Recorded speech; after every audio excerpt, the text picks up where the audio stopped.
I would have thought I had a fairly normal life growing up. Mum was at home, she'd get our lunches prepared, our uniforms prepared for school. We come home, our dinner's there. My dad comes home, his dinner's there.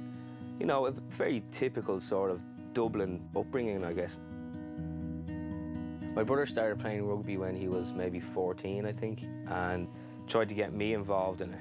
I would have been maybe 8 at the time, and I went down to a training session and I absolutely hated it. I didn't want anything to do with the sport, and I broke down crying, and I went over to one side and I was bawling my eyes out. So after that I told my mum, I got in the car, and she'd seen I was upset. She didn't understand it, you know, why don't you want to go down? Simon loves it, your brother loves it. I definitely had an easier ride than my brothers. Well, that's what I say. Looking back at it now, they didn't have to deal with being gay, so, you know, I might say now that they had an easier upbringing.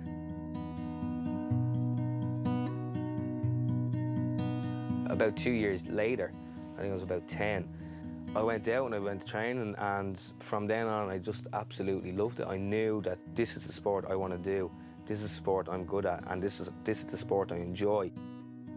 I was good pals with a guy across the road. I don't know, one of the days, like, we must have been talking about girls because we were saying who do you fancy. And I had said to him, if you were a girl, who would you go out with in our class? And I remember him, he looked at me, he thought it was the strangest question. And he was like, Jesus, what do you mean? I don't know. And I said to him, well, you know, I'd go out with Dave. And that was it, there was nothing kind of said of it. And then it wasn't until the next day, break time came, and it felt like everybody in the yard knew about it, and I just completely denied everything down to the ground. Somehow the teacher found out and he called us outside the classroom. I just broke down crying, you know, and I just said I never said that to him, I never said that. The possibility I could be gay, I was horrified.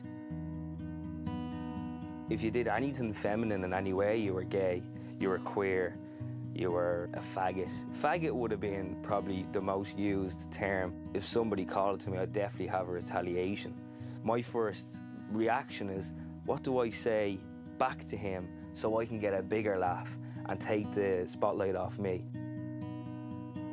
I had this really strong macho image, but it was an image and that's all it was. Nobody would have questioned my sexuality with this image. Hey, Jesus, no, like, he'd kill you the size of him.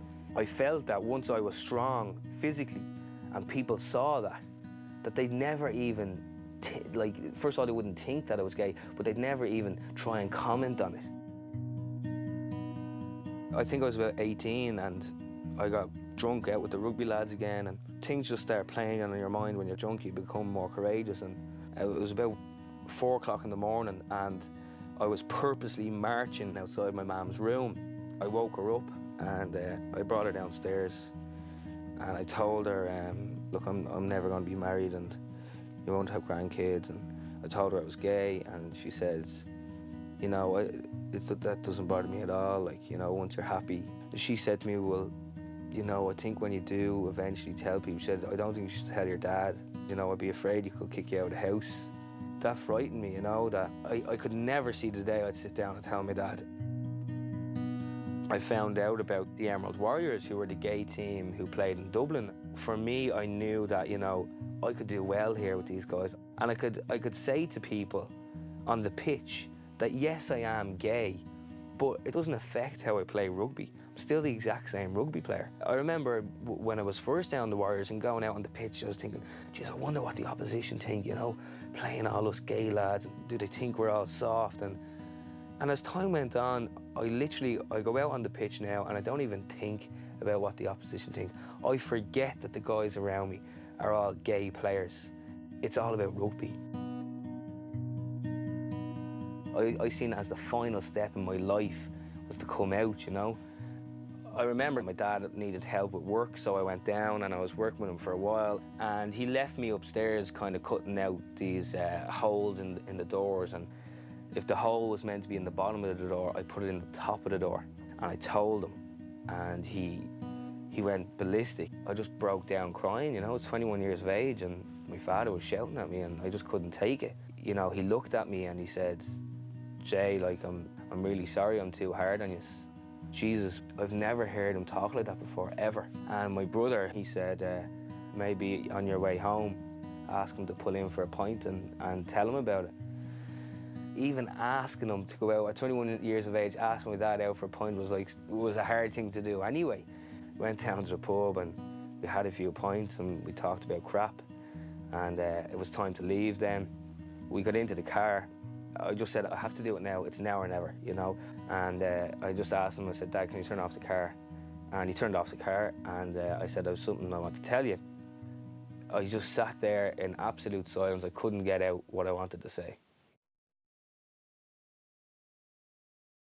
And, you know, he turned around to me and he said, you know, is this going to take all night? Because I have to get home. I'm up early for work in the morning, you know. Here I am about to tell the biggest secret of my life to this man, and he just wants to get home to bed because he's up early for work in the morning. So I told him, I said, look, Dad, I'm gay. And I just started ranting and raving. I said, there's nothing I can do about it. I wish I could. And he just said to me, he said, look, there's nothing you can do about it, so the only thing you can do is be as happy as you can. And that's all he said.